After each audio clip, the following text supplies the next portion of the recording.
Hi everyone, I hope you can hear me. Me and Frank are going to present this first session. We are very sorry for the delays, but we had some tech issues that finally we resolved. So without losing time, I'm going to leave the floor to Franca, and you'll hear back me at the end. Bye-bye. Yeah. Hi, everyone. Are the speakers on the stage already, or I only see myself so far? So speakers will come on stage when they have their cameras on. Okay, cool. Yeah, you can turn your camera on if you like, so the audience can see you already. Would be nice. Great. Yeah, so we have some technical issues, but I hope everything's fine now and we can start this really interesting session. So it's the first session of the socioeconomics of climate change. It's called Impacts of Growth Economies on Natural Resources and Local Communities. And yes, so just to give you a small intro before we start with the presentations. So extractivism of resources is a key component of global capitalism, as we know. And the neo-colonial dependency relations between the global north and the south are being maintained under this imperative of economic growth and development. This leads to a displacement of local communities and it destroys whole ecosystems. And in this context, we can talk about the resource curse, which describes how countries with many natural resources are oftentimes those with less economic growth and less democracy or worse development outcomes than the countries with fewer natural resources who are extracting. And so during this session, we would want to explore the impacts of growth economies on people and the environment, and how we can also learn from the local communities who are resisting this extractivism. And we have three panelists here today. And so Max can provide us with some insights on the People's Green New Deal, and Hatem then talk more about the resource curse in relation to North African countries, and Elena then will talk more about systemic drivers of economic growth and also the difficulties of decoupling. Just a few housekeeping things maybe. So we're going to start with the three presentations, and then you can already start writing your questions in the Q&A. In the Q&A bit, and so either you can ask anonymously, and then we'll just read out your question, or if you put your name to it, then we can also invite you to ask the question yourself, and you can put your camera and your mic on. And you can also vote the questions that you find most interesting, so then we can see which ones are most pressing. Okay, so let's start with Max.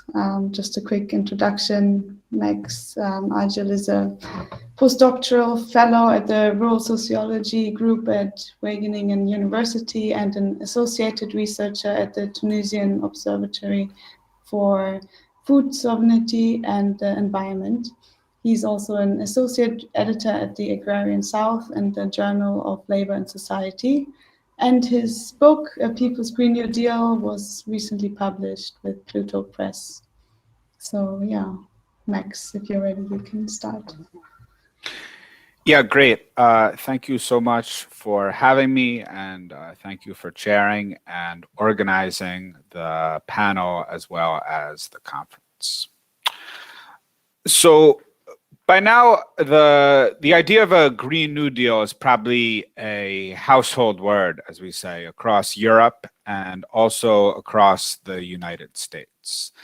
And it's framed, of course, as a reaction to the ongoing climate crisis, which has finally started to penetrate Northern consciousness, as well as popular consciousness, is something that rather urgently needs to be addressed. We saw this most vividly, of course, if also most tellingly, probably, in the recent reactions to the floods in Germany, where some of the announcements were on the order of, oh, this is something that happens in the global south. Insofar as that has any truth at all, it's because, of course, global south has poor infrastructure, and that is the legacy of colonialism and the effect of ongoing neo-colonial underdevelopment.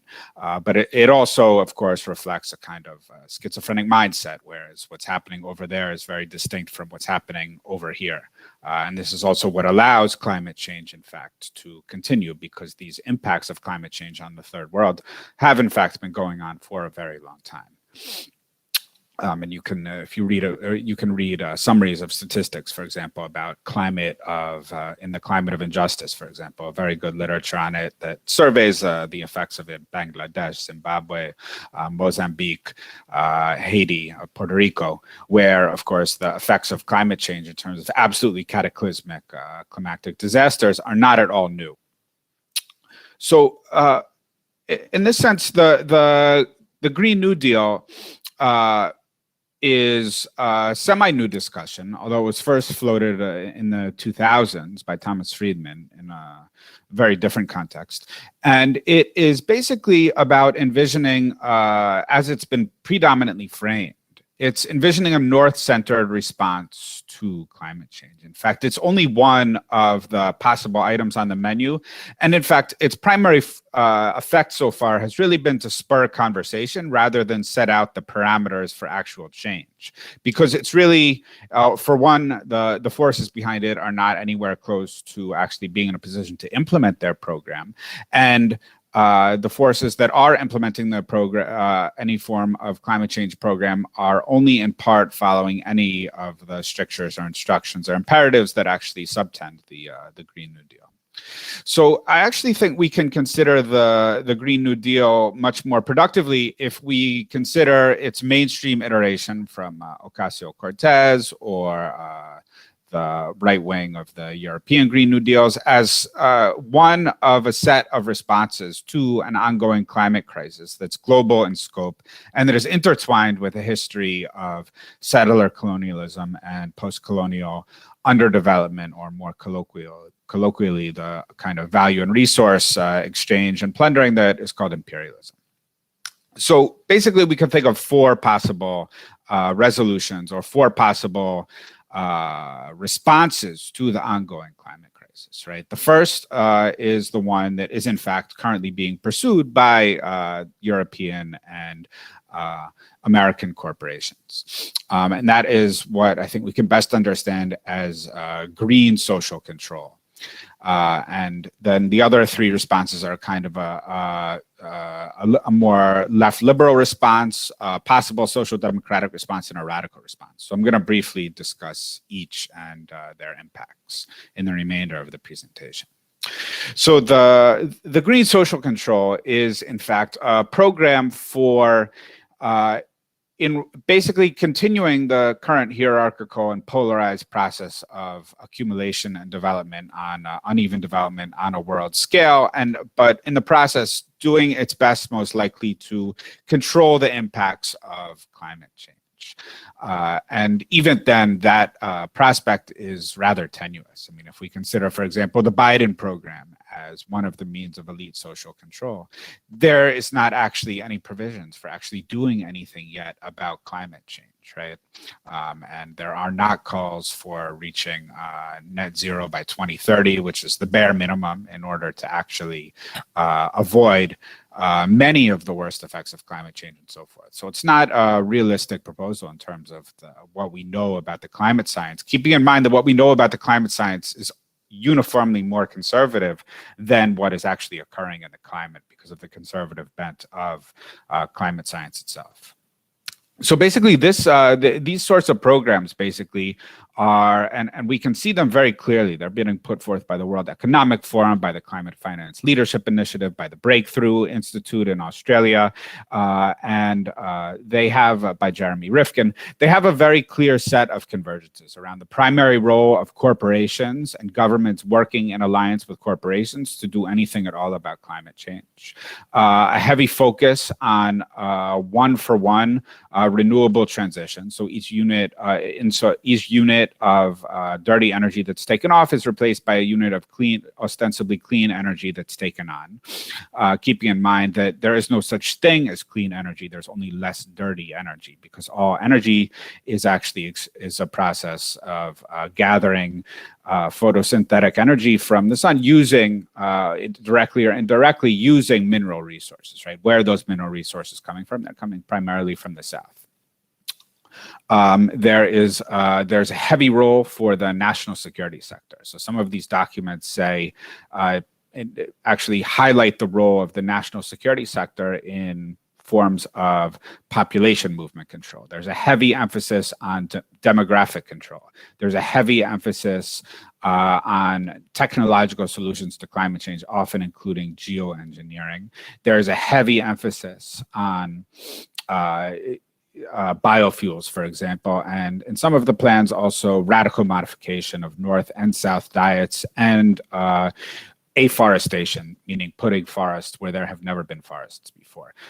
All of these processes, of course, are not being developed in consultation with the governments and peoples of the third world, and therefore will, of course, have very grievous impacts. I mean, most immediately, if you divert food in a situation where there's already ongoing income deflation in the third world, and you divert food cropland to biofuel or afforestation, which is being touted not merely on the right, but on what passes for the metropolitan left, then you, of course, worsen hunger. Right. And if you impose compulsory veganism on much of the world population, and there's a lot of plans for that, then, of course, you actually have catastrophic dislocations of 300 to 500 million people who rely directly on primary production of meat for their livelihoods. Right. And you also massively disrupt ecological cycles on small farming plots that actually use animal traction. So this is the next option is a kind of more liberal solution, which envisages a full renewable transition, which envisages in the core some measure of domestic or anti-racist redistribution. And this is what's the Ocasio-Cortez Green New Deal. And it of course also envisages a heavy component of interaction, of partnership with corporations alongside frontline communities. And other words like this: frontline communities, most affected communities. But these are actually indices of geographical risk. They're indices of purely racialized groups that don't actually mention any form of relationship to economic power.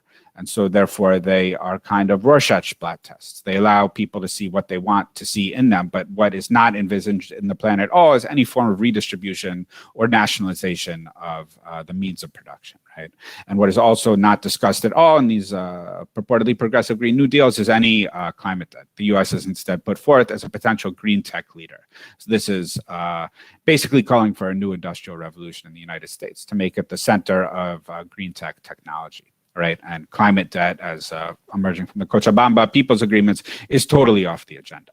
The third and the most blurry, I think, is the left liberal to social democratic Green New Deal. Actually, I think this is different from the Ocasio-Cortez Green New Deal, which is often labeled as social democratic. I mean, this is much more diffuse. We see it associated with people like Naomi Klein in the public sphere, Robert Powen, who's also speaking. This is a call for a much more social democratic or welfare state-oriented Green New Deal, primarily in Europe and the United States. Massive state investment in renewables to either shift the entire core to renewables, if not the entire planet to renewables by 2030 or 2050. ambiguous depending on who's calling for it. And these Green New Deals, are oriented much more towards domestic racial justice and domestic redistribution, although with the continuity of a system of private property relations and private ownership of the means of production. But the problems which these are associated with are threefold. I mean, one, there's no conceptualization of any kind of uneven exchange of resources between the North and the South. And that is a major problem when we consider where the raw material is going to come from. I mean, they come from Bolivia, they come from Democratic Republic of Congo. I mean, these are primary conflict zones, and we use the euphemism conflict zones. What we're really talking about, these are zones of imperial chaos, right? And there's a reason for that. There's because there's a long-standing attempt from the North to the South, and we saw a challenge in the new international economic order to actually prevent natural resource sovereignty from the South, which means Southern countries both controlling resources and controlling the terms upon which they trade with the North. I mean, this is what the entire debate over the new international economic order and uneven exchange was about, right? And that debate is now very often suppressed, although it's incredibly relevant to ongoing climate change discussions. In fact, it may even be one of the primary issues. What's also the other two issues that are suppressed from a North-South justice perspective are, one, convergence in developmental outcomes. Right, that isn't really discussed, and we see that most manifest when it's when we see these plans for full replacement of renewables that are shorn of any idea that there should be more or less qualitative convergence in per capita energy use. I mean, if countries, I mean, of course, there are path dependencies, but in the long run, you need to have per capita equivalent energy use if you want per capita equality in terms of developmental levels, with allowances for extreme heat, cold, etc. And also, of course, there's no mention of climate debt. Climate debt is considered unfeasible, but what is or isn't unfeasible is not a technical calculation. It's a political calculation about what kind of ambition, what kind of horizon one looks to when one considers what is development in the first place. And fourth, and is the one I'm going to conclude on, there are a variety of proposals which really we should trace back to the Cochabamba People's Agreement. And then we have seen it, and then there's a lot of thinking about it on all the anti-colonial or decolonial critiques of the Green New Deal, work coming from Cooperation Jackson, the Red Nations, Red Deal. My work is a small contribution to the discussion about this, is what I called in my book a People's Green New Deal, but this is what it's called is probably totally irrelevant, but what's important is the content, and the content is, of course, things like refusing to separate climate change from demilitarization, right? The military is one of the largest polluters in the world, and it's one of the largest polluting sectors in the United States. It's envisaging the full conversion of world, but especially northern agriculture, from an industrial form of agriculture to agroecological food sovereignty model of agriculture. It's calling for worldwide, but especially northern agrarian reform. It's calling for the full respect for southern sovereignty. It's calling for very often it's calling for abolition or at least community control of police and other forces of repression in the global north. It's calling for supporting farmers' movements and movements for community control over extraction in the south rather than running roughshod over them. It's calling for support for prior consent. It's calling for in the U.S. especially, what is it's probably achieved its most sophisticated forms and stuff going back at least 15 years, calls for Appalachian Green New Deals. I mean, this is what is euphemized in the U.S. as the internal periphery, right? This is where the coal comes from. So what are you going to do? You're going to carry out a form of endogenous development based on processing things in situ, carrying out a process of endogenous, sustainable, ecologically appropriate industrialization, so as to actually allow for the region to develop and lock in value locally, right? And actually, which means not sending value outward and also not extracting value from the south.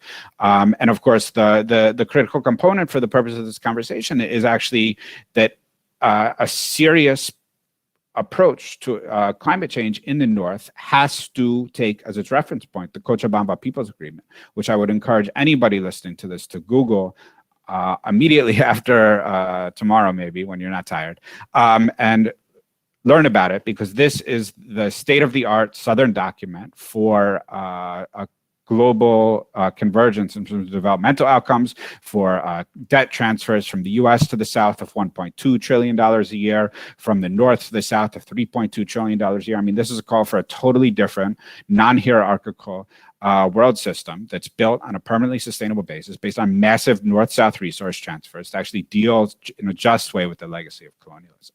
So those are some of the bases upon which I think we can orient ourselves in terms of the Green New Deal discussion. And thanks very much. And I look forward to discussion and the rest of the presentations. Great. Thank you very much for this presentation. Yeah, we had Hatem next. Should we try if his microphone works? Thanks, Franca. I will share the presentation. Great. I can quickly introduce you maybe while you do that. So Hatem Jemmali is an associate professor of economics with main research interests in development economics, water resources economics, and also labor economics. And he works at the High Institute of Accountancy and Business Administration at the University of Manouba in Tunisia. So, okay. Yeah, we can see your screen. Okay. I'm talking now about the natural resource scarce in North Africa, specifically in three countries. Start if you want.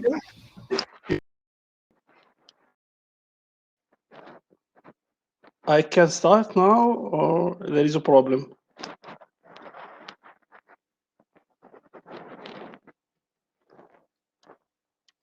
Frank, I can start now. You hear me? Or there is a problem? We can't hear you right now. Hatem, if you could turn your microphone on. It's working now. The arrow by the mic to make sure that you use the correct.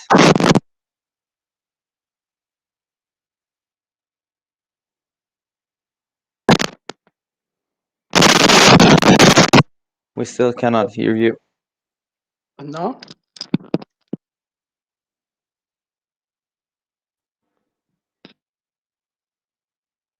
I'll try to share. We can hear you now. Okay. Sorry for this problem, technical problem. So I can start the presentation? Okay. I will present a short summary about the issue of natural resource scarce in North Africa, specifically in three countries, Tunisia, Algeria, and Libya. I will start with defining the resource scarce, and after that give some of the issue of the phenomenon, paradoxical phenomenon, which is the resource scarce. And after that, I will talk about three cases, Algeria, Libya, and Tunisia. And after that, I will give some policy recommendations. Defining the resource scarce, there is a lot of works that try to define the resource scarce. For example, it could be defined as a failure of resource-rich countries to benefit fully from their natural resource abundance. There is a lot of several countries with abundant resources, specifically in Africa, the Middle East, and Latin America. Tend to have higher rates of conflicts and authoritarianism and underperform economically and socially compared to countries with deficient resources such as Japan, Korea, Singapore, Taiwan, and Hong Kong. There is a lot of examples. Empirically, there is also a lot of works that try to explain the resource scarce and the linkage between the growth and the abundance of natural resource. And this paradoxical phenomenon suggests that there exists a negative relationship between endowment with natural resource and social and economic development. But there is also a lot of work that try to explain the resource curse. One of these explanations, the most known explanation is... Sorry, Adam, can you try to share the presentation? I will reshare the presentation. Or maybe just send it very fast to an email to Elizabeth, if you cannot, so she can do it for you. No, I will share now. Thank you.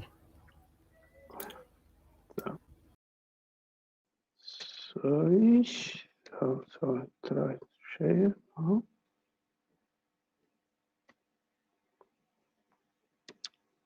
Okay. And now it's working.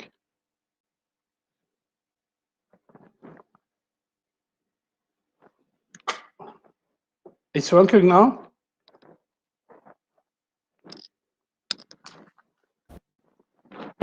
We cannot hear you. And now?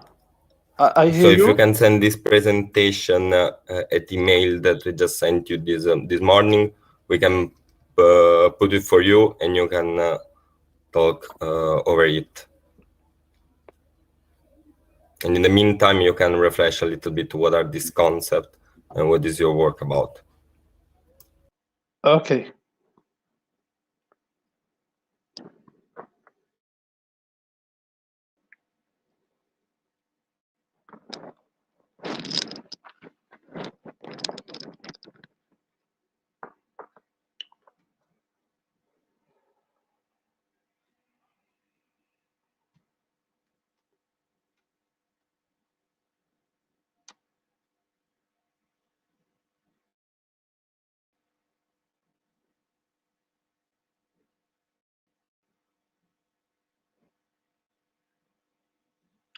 You can see now the presentation or not?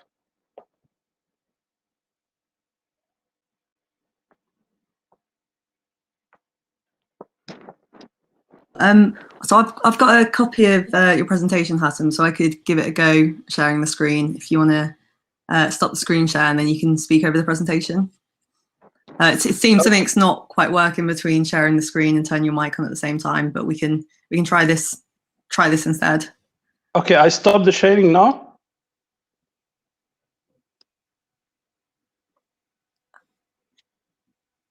Let Elena and Adam, please send your presentation to Elizabeth. Reply. I send it to. Okay, I already sent now to Elizabeth. Yeah, I've got. Okay, perfect. Cool. Okay, so we're on the what number slide are we on? Hatem, do you know which number slide we're on, so I can just start us at the right point?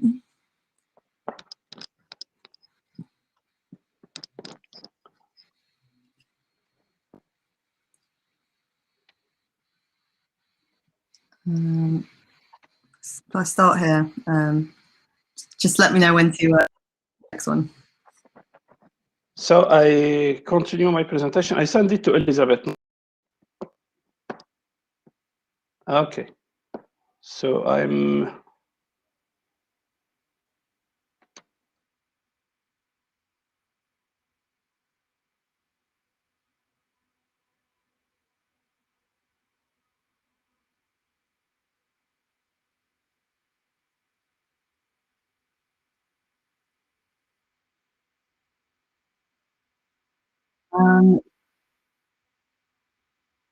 What happens consultancies sharing with like and something else in screen. I think it's maybe best that if you just continue with your presentation happening, we'll leave having the presentation if that's okay, and you can just do it like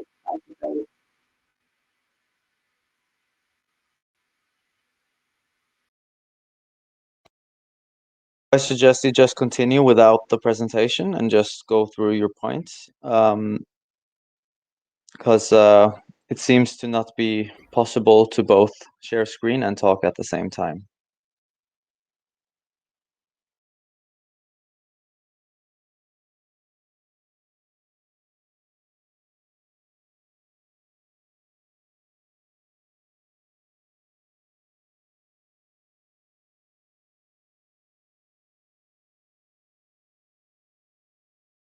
Back on stage, please.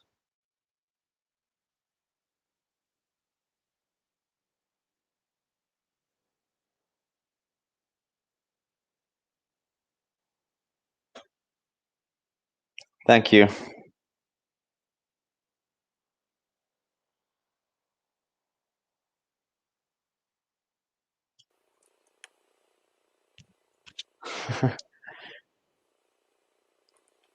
So Elena, if you could see if you are able to share your screen, or if I am actually wondering if it's more of a general thing to not be able to share screen and speak, or not. But shall I try, or shall we wait for Hatem to come back? you can try in the meantime while Hatem is coming back on, and we'll see when he gets back on stage. Okay, I'll just switch my camera off just in case that interferes.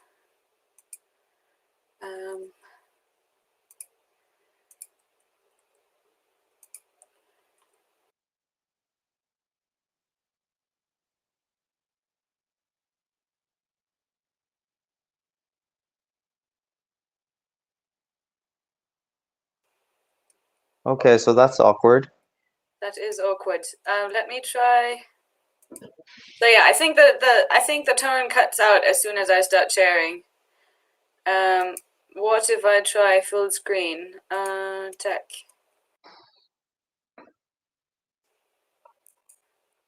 Yeah, I can hear you clicking. Can you see my presentation? Yeah, and we can hear you. Okay. So that's good. Yeah, that's very unfortunate. I hope that Hatem has a chance to get to his points later on. But for now, maybe we can continue the show and then we'll try again. Okay. Okay. I mean, I can do that. If you think that's the best way to proceed, and just see what if Hatem comes back and when. Okay, should I just go ahead? Yeah, go for it. Okay, cool.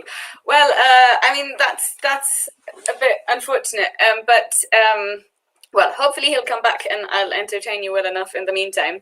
So I think I'm kind of zooming out a little bit. I also just don't have the time, just that I don't talk for too long. So I'm kind of zooming out a little bit and go more like on really like general connections between climate crisis, growth, and economics. So I'll just start giving an overview of where we're actually at in terms of climate emergency. Then, yeah, I'll just like delve into the connections between ecological crisis and growth, and connect it to the general setup of our economic system, because I think this is actually one key element that is missing in debates around the climate, around addressing climate change and the ecological crisis in general. And so if we look at, well, global temperatures over the last 65 million years, we actually, and then we look at that last bit, like the last 200 years kind of, we see how projections are going, and are really like, in a very short amount of time, we managed to put a lot of like greenhouse gases into the atmosphere, which make any efforts to keep the Earth within a safe operating space very, very low. And this is kind of really, I mean, what is considered like a safe space is kind of levels that we've seen, like what is here described as the Holocene. And so we might really turn back the climate clock by several million years in just a few hundred. And adjustment to that is kind of a real challenge. So in 2019, we've already seen a 1.5 degrees rise of temperatures, and that is already connected. I mean, we've seen it this summer, we've seen it before, to extreme weather events such as floodings and storms, wildfires, and a lot of the world population actually being threatened by these extremes on a permanent basis. And current global commitments are insufficient to meet the 1.5 degrees target. Yeah, when we look here, this is from United Nations Environmental Program. We see really the development and the projections so the green downward slope. Oops, sorry. The green downward slope indicating where we'd have to be on track in terms of emissions, and then current policy scenarios, which leaves us with this massive emissions gap, which stems in parts and in large part from what is called the production gap, because like global fossil fuel production is really one of the key drivers. And projections and plans for fossil fuel extraction and production are really not in line with a 1.5 degrees target. And so also to put it into perspective with what we've seen last year with the corona pandemic, we kind of need a similar kind of drop in emissions as we've seen last year. And I think to me that was kind of very, really challenging realization, because I mean, what happened to the global economy last year was kind of extreme, but this is what we would have to see, from now on, every year until 2030. And I think that is quite stark. So, and then it also is a question of when do we peak in terms of emissions, and we really should peak rather earlier than later to allow us to really transform our economies and society to reach that goal. And then now I've talked a lot about carbon because, I mean, climate change is really prevalent, but then just to be aware that the crisis we are currently facing is not only one of climate and emissions, but one that has numerous facets in terms of other planetary boundaries, in terms of biodiversity, land use, biochemical flows. And this concept of planetary boundaries is really useful, I think, to just think of the complexity of the global of the global ecosystem. And another element or facet is just climate change and the ecological crisis is just not one only concerning nature, but I mean, it's really a question of distribution. And when we look at the contribution of different nations throughout history in terms of global CO2 emissions, we really see a very unequal distribution, with the EU and North America having emitted large shares, and therefore I think what Max already mentioned, like kind of climate debt or emissions that really needs to be taken into account, and it continues until today. So when we look at emissions in terms of distribution of the global population, we see that the 10 richest percent with their high consumption lifestyles contribute to about 40% of emissions.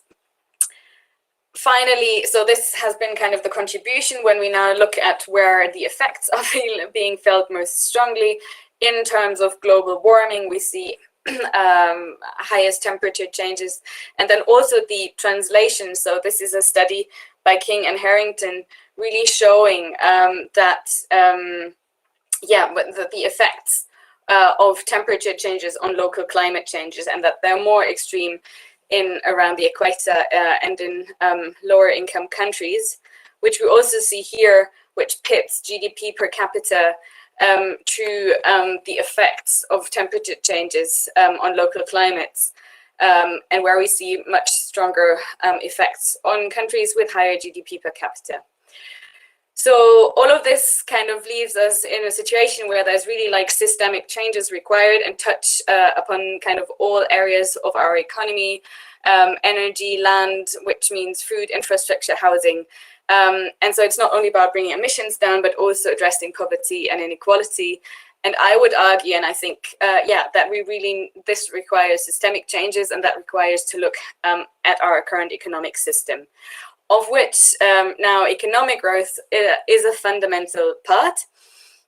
So what is economic growth, or GDP, mostly measured in GDP? It's generally defined as an annual increase in the monetary value of goods and services produced in a certain area and time, And I mean, it can be a country or globally, and I think the global perspective is really important in terms of effects on climate, because, well, carbon emissions don't have borders.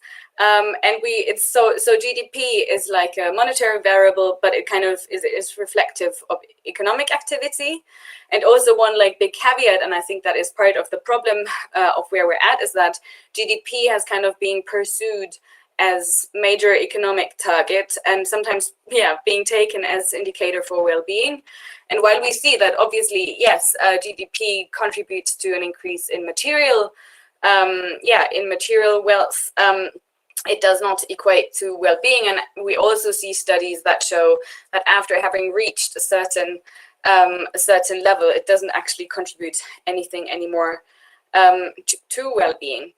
And when we then look at the connection between economic growth and emissions and energy use, we really see a very strong one. I'll show you a few graphs in a second.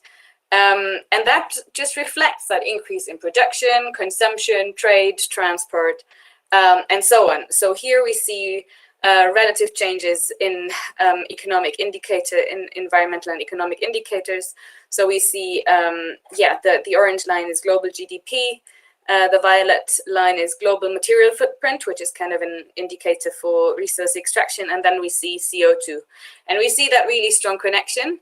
And we see like CO2 going down relatively, but I'll talk to you in a bit. That this kind of the decrease is really not fast enough and comprehensive enough to achieve the 1.5 degrees. And when we look at biodiversity loss, this study really tracks economic growth to increased resource use and trade, climate changes and land use, and other changes that then provoke biodiversity loss. So this is again the rise in trade, industrial production. And a final point, I think the argument around economic growth, I think it's also one of strong distribution. So that kind of story of trickle down economics. So everyone will benefit if just the pie grows ever bigger. We see that it is highly unequally distributed when we look at the last 40 years, where the top 1% of the population captured 27% of global growth, and the bottom 50%, 12%. So I think that question of economic growth, is also one of distribution in terms of where would, and I mean, there will be a session on degrowth and post-growth and the Green New Deal, but it's really a question of like, where is growth happening? Who is benefiting? Who is losing out? And this in terms of economic and environmental questions. So, which now leads me to, look at really the connection and the role of economic growth in our current economic system. So I think what is very often just not talked about is that growth is a key feature of a specific kind of economic system, our capitalist economy, which is characterized by competition and production for profit. And that means, yes, the production and economic activity is not mainly targeted at need satisfaction or sustainable welfare and respect of the environment, but it's profit that is really the driver of the economic system. And economic growth is the basis for profit making. And this then leads to expansion and growth in different dimensions. In terms of geography, like we see increase in international trade, and also like what we talked about, like this kind of unequal trade patterns around the globe, where actually we now see that very emission heavy and resource heavy activities are being outsourced and offshored. We see a rise in products, not only in terms of amounts, but also new types, product development, and also like a stimulation of demand to keep the machine going. Because, well, I mean, we've got production, which facilitates profit, but then we also need to keep consumption going. And so this kind of, advertising, expansion of credit, marketing, really fuels this kind of system. And again, we've got this huge inequality in terms of, luxury consumption, fuels and travel, like air travel being just like, high emitting, and therefore another element of inequality. The same with technological change, which is a driving force of economic growth. Equally, the aim is not sustainability or welfare in the first place. I'm not saying it's not contributing, but it's not the main driver. And that also shows in the type of technological change that we see. It's mainly in form of labor productivity increase, which, facilitates a substitution of labor by energy and resources, and therefore a higher throughput in resources, which translates into higher waste and emissions.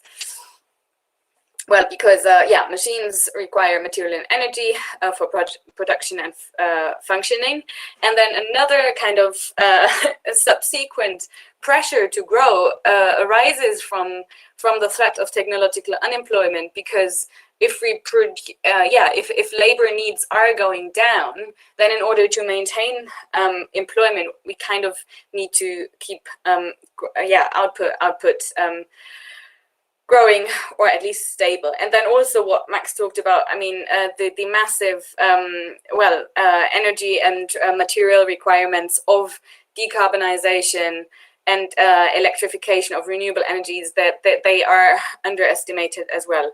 So I would argue that like all of these kind of dynamics that are just part of our system lead to the rebound effects, and and lead to the efficiency increases that we do see through technological innovation to be undermined. And so when we look at empirical studies around decoupling, really we see in terms of resource use and also in terms of emission, the outlook for quick enough and vast enough change might be, I think there's a beep. Maybe that means I should come to an end. I'll do that in just a second. Sorry, what have I done now? And so I would argue that the pursuit of economic growth, especially in the global north, is part of the problem when we want to address climate and other crises. So we need to really focus, shift focus, and I think Kate Rayworth will talk about this later more, about numerous growth dependencies. And so really we need to understand to look to these systemic dynamics, to understand, to look at the system in order to address this crisis. And I think therefore we need to look at capitalism, at our structures, and I think as an economics community, this is our role. And I could talk a little bit about the need to rethink economics, but I think this beeping might mean that I should shut up. So I'll say thank you for now, and maybe we can bring that in the discussion.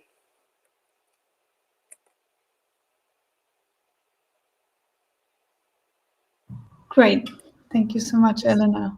Yeah, the beeping is just the chat. So whenever. Okay.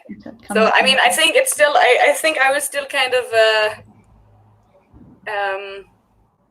I think I was still running out of time. So I hope that was fine now. Yeah, that was perfect. And okay.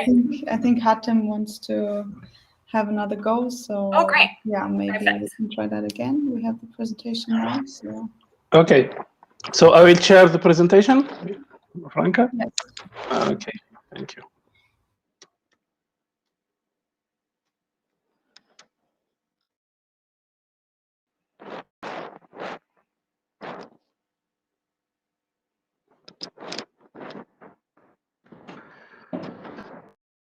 Sorry for this technical problem. I will present some review of literature about natural resource scarce in North Africa, specifically Tunisia, Libya, and Algeria. I will start with a definition of the resource scarce, and after that, some explanation of this paradoxical phenomenon.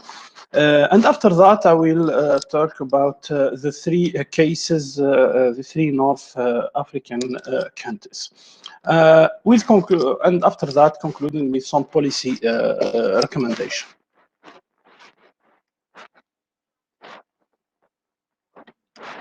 Okay.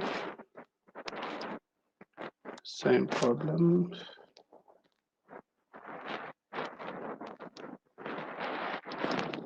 I continue, Franca. You can see.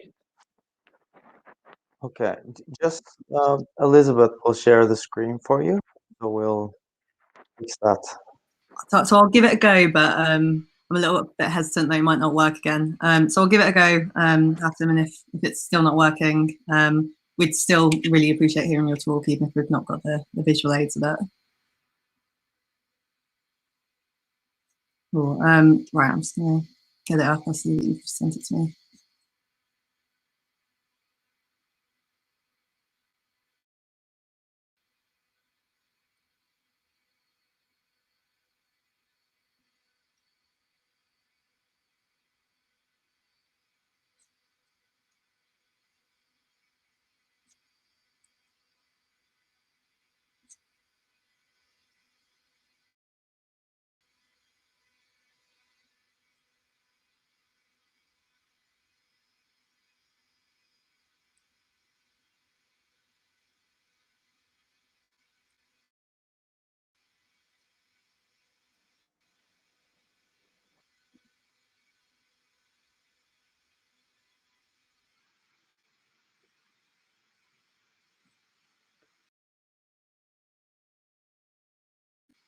I think it's still cutting out Hatem's mic feed, so I think maybe we're best off if we just talk through it. And then if you don't mind, Hatem, we could always share the file in the chat if people want to look through it at their own pace as well.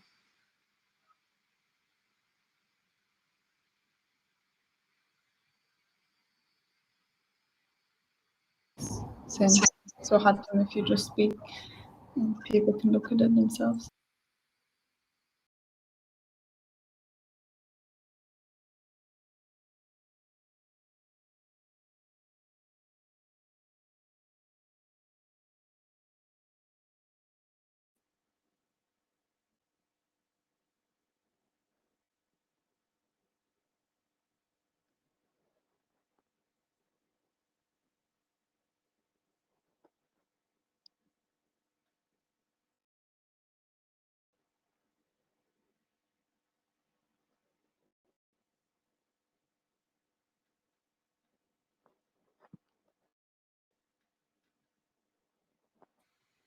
Sorry, Hatem, I don't think we'll be able to share the screen whilst we listen to your talk. But I put the presentation that you've sent around in the chat so people can click through it. But if you're still okay doing this, if you could just talk through it and people can click through it in their own pace. Okay, so I continue.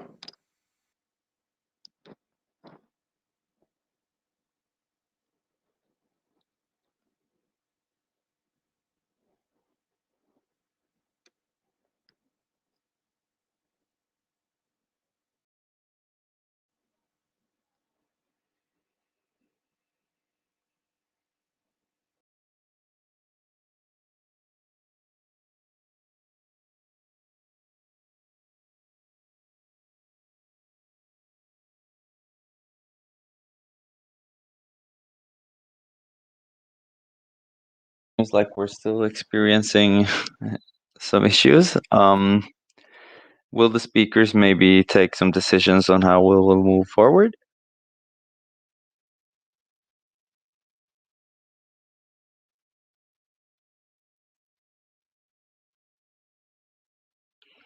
There's a lot of interesting questions that have been asked as well, so there's plenty of stuff to address.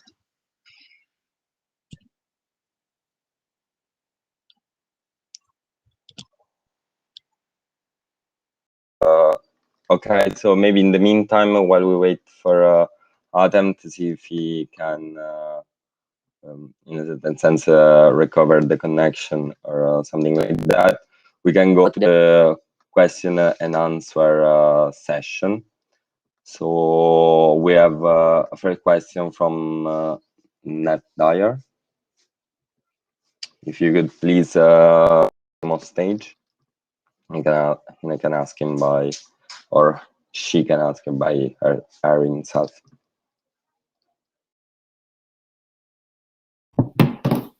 Hi there. Thank you. Yeah, it was just what I said on the chat, which is, yeah, given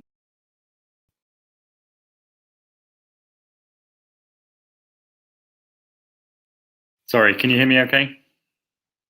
Yeah, sorry. In the ecological realities, we need to move, do we need to move beyond the idea of comparative advantage as the basis for international trade? And if so, what framework could replace it? I realize this is quite a broad question, but I'd love any general thoughts from the panelists on how these realities might impact the global trading system, and specifically comparative advantage. Thank you.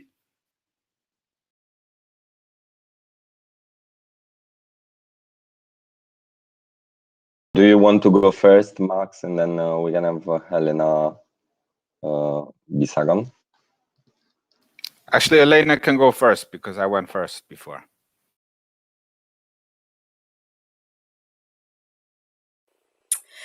Yeah, I mean, I think it's a tricky question. And I mean, the question of how we have currently structured our trade system and how, I mean, I guess Max might have actually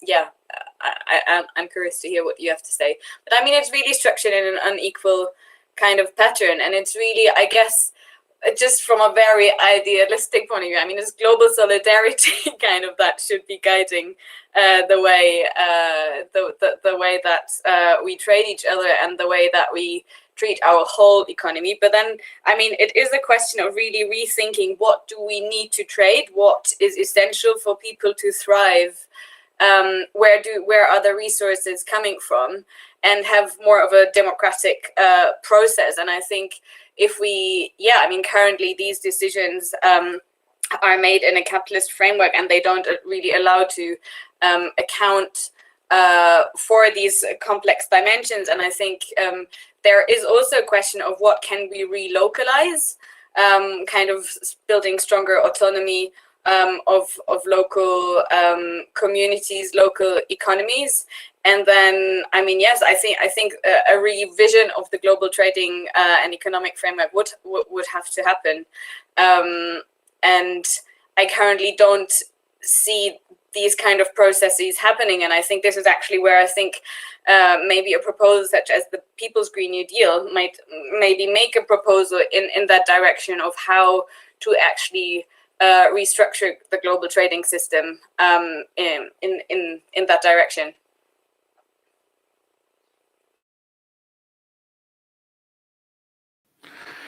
Yeah, I mean, I totally agree with that. I think what's there's a few points that are interconnected. I mean, the first thing is that we don't have comparative advantage as the basis for international trade, which is not a nitpick.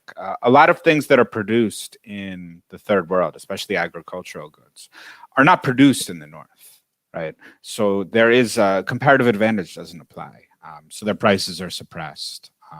Which occurs through the export of the ecological costs and through the suppression of the labor shares, or below the suppression of salaries below the cost of social reproduction and so forth. So we don't even have that, right? What we have is a system of drain based on uneven exchange, uneven ecological exchange, and also other systems of north-south resource extraction. In terms of, so I totally agree in principle with general moves towards relocalization. I mean, I think most, probably a large portion at least, of international trade is gratuitous, and one wouldn't want it in a non-hierarchical world system. I think the other thing to think about is to look at Che Guevara's proposals that structured Cuban Soviet trade, where trade occurred based on labor inputs. So that in our current system, you know, U.S. trade with China, several hours of Chinese labor go into each hour of, are traded for 1 hour of U.S. labor. Right. So basically, this is, you know, it's a rough way of putting it, but this means the actual lives, because that's what labor is. It's how people live their lives, are valued less. Right. And so what Cuba did in its sugar trade with the Soviet Union was to actually have labor inputs be the basis for trade. So this is a totally different system of establishing a world trading system that, of course, would need to be updated to actually think about ecological realities and costs as well, and ecological inputs, but I think could at least be a starting point for reconsideration of what could be a just way of carrying out international exchange.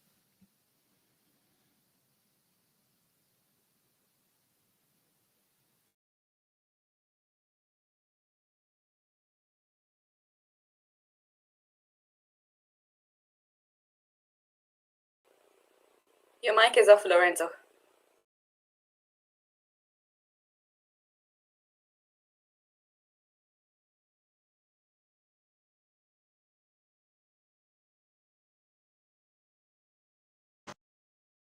Okay, so somehow you're still muted, Lorenzo. I'll try to unmute your microphone.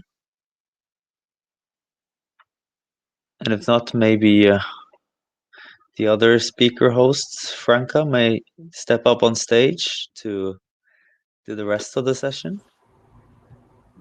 Yeah, sure. Now Can you hear we me? still can't hear you. Oh, no. Can you try? Can you hear me? I wasn't in the wrong setting up for the microphone. So I was saying that these questions are going to be explained even later in the next session, and it's a broad topics that needs a lot of research and thoughts together. So you are heavily encouraged to chat about it in the free time during this festival. And now let's move on to the second question from Afrin. If you can put him on stage, he'll be able to speak by himself. This is about the role of society and the state, the policies, and the behavior of society. Am I audible?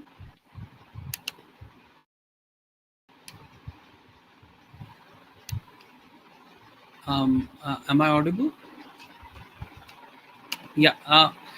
So this question was primarily directed to Max. My question is, are self-determinism movements and policies of seditions within nation states essentially directed towards contestations towards regional resource management? I mean, especially since we are talking about people's deal regarding organization of resources, are these two opposing movements essentially a tug of war on how resources should be managed within territorialities of a nation? Thank you.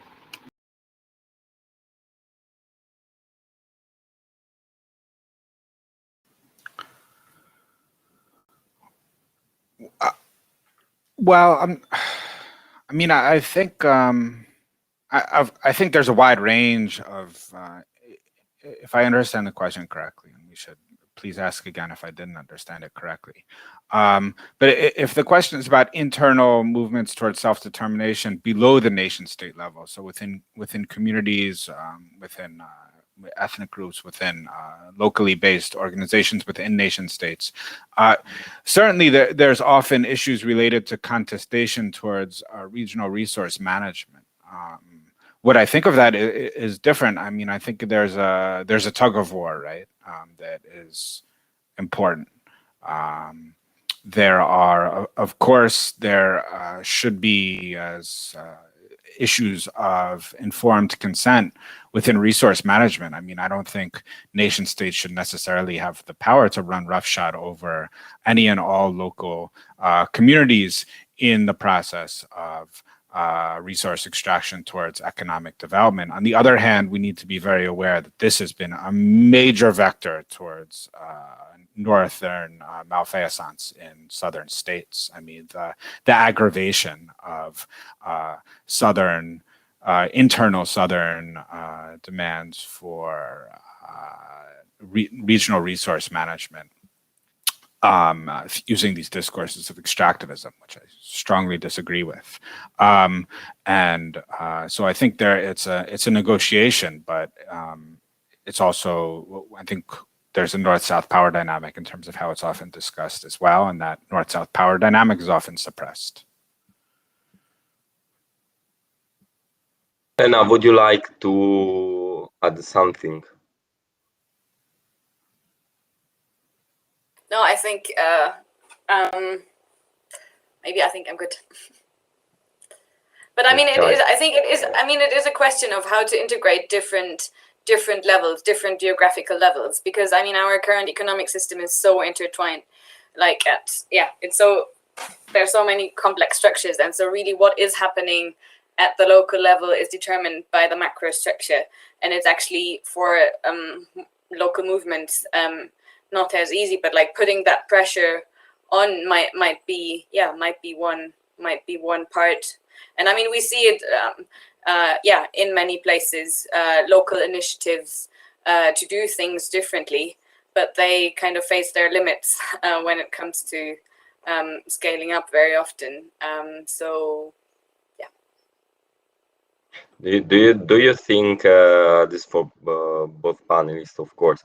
Do you think that this depends in the way in we, in a certain sense, measure or account economic development, or we give like a nation subsidies to countries?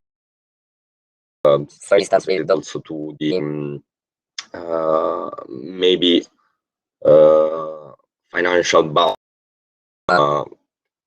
Renewable energies within more developed countries, in order to have a sort of balance between accounts in the global north and in the global south. So in a certain sense, are we very much responsible in the various strata of society that then cannot, in a certain sense, make their voice out? Well, yeah, I mean, I think responsibility is probably shared, but I think what the central point, and this goes back to this question of uneven exchange, for example, that if a country is only receiving X resources for a given given export of natural resources, which necessarily has negative environmental impacts, and that's the price for that is obviously suppressed on international markets through uneven exchange, uneven ecological exchange, lack of effective sovereignty over natural resources. Then one way to reduce the environmental damage would be to double the price on world markets, right? It's not that that might not half it, but that would at least open up more developmental space for the South to make sovereign decisions over that are necessarily involve trade-offs. I think what's very revealing is that is never part of the Northern debate over the costing, or very seldom part of the Northern debate over the costs and consequences of natural resource extraction in the South in places like Bolivia or Venezuela, Ecuador, where instead these problems are essentially pathologized onto global South nation states. I mean, I guess all these inequalities, like on a global level, but also within countries, I mean, it largely shapes who can also shape, who has the power to shape their social ecological transformation in their own way. And I think when we also look at the way that the current discourse around climate finance is being held, I mean, we really see that it's not about making space, allowing countries in the global South to have their own self-determined transformations, but that it's really one of allowing global financial capital to enter into these countries, and really these countries kind of like offering these investment opportunities. So I think there we see these inequalities, and I think that also plays out within nation states. I mean, who is able to voice and press for changes to structure the transformation processes within a country in a more equal direction. When we see I mean, it really requires the worker organizations of workers and trade unions in terms of a just transition. And I think all these kind of inequalities in distribution of access to resources, in financial resources, we see them play out in the capacity to actually, structure change. And I think, so it's really, I guess that this is a big question of like how to pressure and organize and really address ecological ecological questions and question of justice together.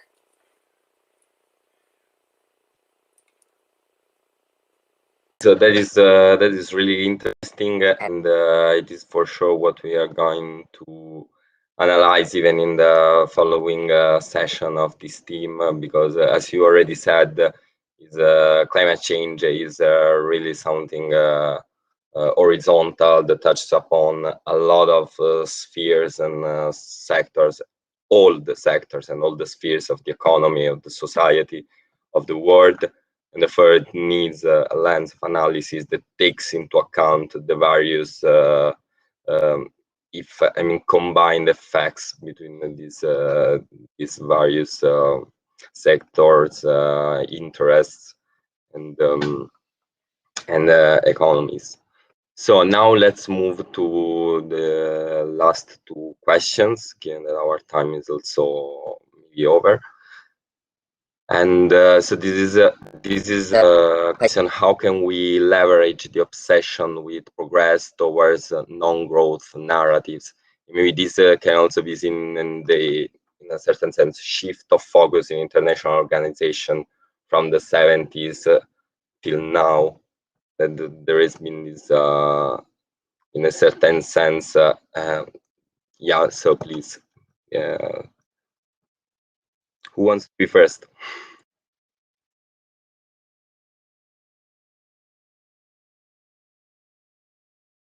Like to have a go? Or? I mean, I'm not entirely sure if I understand it correctly, but so I think I think it's really about rethinking what progress means, and really rethinking. And I think there actually the problem with this like hegemony of like economic growth is really, really important, and that needs to be challenged. And I think it is increasingly being challenged. I think in these contributions around the Green New Deal, I mean, some are phrased more around, oh, this is the great investment package that will allow our economies to especially recover after the pandemic. But some of the more progressive versions that also Max has mentioned, they really question growth. So some versions in the UK or the Green New Deal for Europe, they have questioned growth as something to pursue, or trying to putting it front and center. And I think already this question, that hegemony of growth, that's important. And then what can come in its stead? And I think there's an increasing discussion around focusing on needs, focusing on time. And I think, I mean, if I wanted to be optimistic, I think actually starting at the beginning of the pandemic, I was like, wow, maybe this is just like going to trigger a lot of the debates around what do we do with our time? How do we restructure our economies? I think right now we see rather kind of back to normal. So I think, but I think maybe there, I think these questions, dominant narratives around what progress means need to be challenged and then replaced. And that involves questioning the growth paradigm, and that would then allow it to move to a non-growth narratives, but one of thriving and justice and sustainability.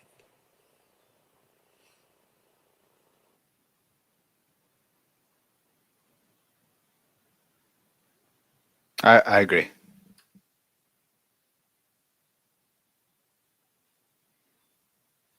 Okay, so let's have another question for advanced economies. So given links between growth and environmental degradation, how do we account for, consider advanced economies like United Kingdom cutting carbon emissions in recent decades with growing GDP?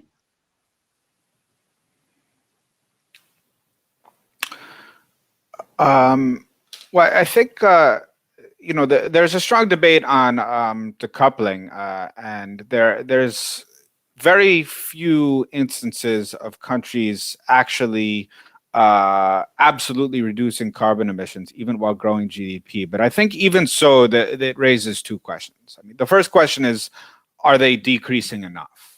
And the answer is definitely no, right? Because it needs to get, we can say it needs to get to net zero by 2030. I mean, these are all kind of made up numbers, like most numbers, but it's not declining fast enough. So this idea that one can grow GDP while cutting carbon emissions is kind of fantasy that stands in the way of the immediate social need to reduce emissions on an absolute level sharply. The second point is that it's true that the carbon emissions may be decreasing, but is net environmental impact decreasing? Absolutely not, right? And so this is the question, not the question, but sometimes the framework of focusing on carbon emissions actually leads to carbon or climate reductionism. And it shears off the question of climate change from the more encompassing ecological dilemma or the ecological question. So, for example, that we have issues related to an insect holocaust, massive bird die-offs, and so forth. That we're actually losing the ability to pollinate our plants through natural processes, for example.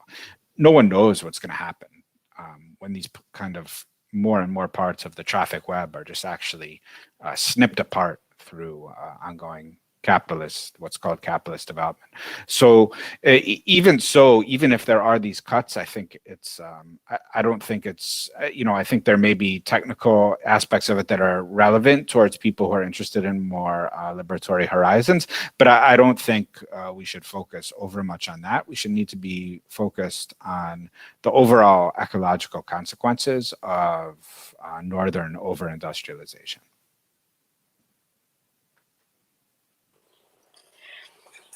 Yeah, I mean, I think it's also just like whenever you see like, oh, there's this one country that has like saying, yeah, see, we can do it. But actually, there is a study of a colleague of mine, which I'm also happy to share if it's hidden behind the paywall. Hatem Jemmali, how it has happened in the UK, that energy reduction has happened and that some kind of decoupling has happened. And I think one important aspect is really that of offshoring. So when you look at, when you compare consumption-based and production-based emissions, there is a lot going on around that. And there's some other technical details, but I think it's really important to see these efforts and achievement in a global environment and see like how these even turning to renewables. I mean, how is this happening? Where are resources being extracted? And so I think it's really and then also what Max said. I mean, it's not enough. And we look at I showed you the slides about historical emissions, and then if we consider all this kind of like historical debt, we can call it that way. And the destruction that has, or like the way that wealth in certain countries has been created, I think then the efforts would have to be like many, many times more. And so it's even like when we look at it from a technical point of view, in terms of a global historical justice point of view, it is still far from enough. So I want to thank you all so much, the speakers, the attendees who resisted these tech issues that we had, like negative technological shocks. How would they be? And so I will wait for you at the next session where we'll be discussing the various alternative paradigms to overcome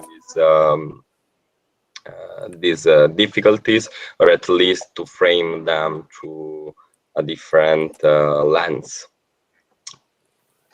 Franca, the floor is yours. Yeah, I just want to say that I feel really bad for cutting Hatem short as well. I hope he can still be around, and maybe you can talk to him in the other rooms also, or in some other sessions. But yeah, thanks Elena and Max for your presentations, and there are still some unanswered questions though. So let's keep the conversation going. And thank you so much. Let's have a chat all together at the tables. and maybe the Hatem, and thanks to technology insert him in this beautiful webinar. Still, thank you so much.